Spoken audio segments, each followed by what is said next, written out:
President of the government. Welcome to Macedonia. Great pleasure. Yes.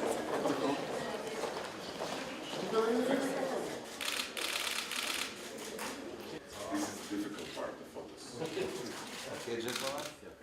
Yes, this is like ambassadors, sport federation, that kind of thing.